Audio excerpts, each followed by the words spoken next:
नमस्कार मित्रांनो, क्रिश अपडेट या यूट्यूब चॅनलवर तुमचं स्वागत. तर मित्रांनो, पेट्रोल डिझेल जे सध्याच्या महागाईमुळे 14 रुपयांनी महागणार आहे अशी बातमी आलेली आहे. तर त्याबद्दल आपण माहिती पाहणार आहोत.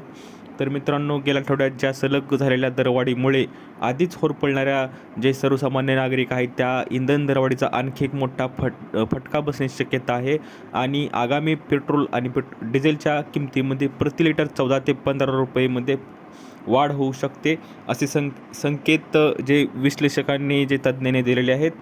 तर त्याबद्दल आपण पाहणार आहोत की गेल्या आठवड्यात जवळपास 4 रुपये प्रति लिटर वाढले होते.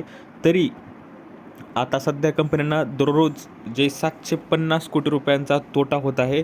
आणि दरवाढीचा इतिहास काय आपण पाहूया की जे आधी जे युक्रेन रशियाचं जे युद्ध होतं त्यामुळे दरवाढ झाली 2022मध्ये.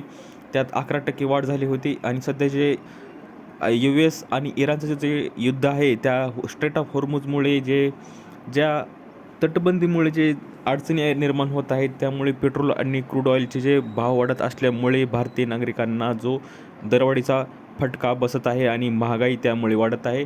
तर त्यामुळे वाहन उद्योगासंबंधीची भीती सध्या शक्यता वाढत आहे. कारण की पेट्रोल डिझेल वाढत असल्यामुळे जे गाडी घेत आहेत ते EV कारवर शिफ्ट होत आहेत.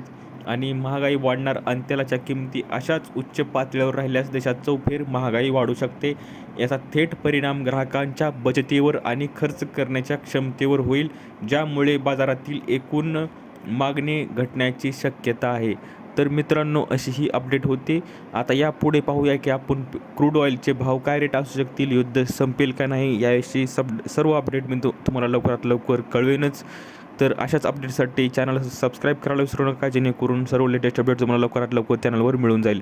तर भेटूया पुढच्या व्हिडिओमध्ये अशीच एक अपडेट घेऊन. तोपर्यंत धन्यवाद.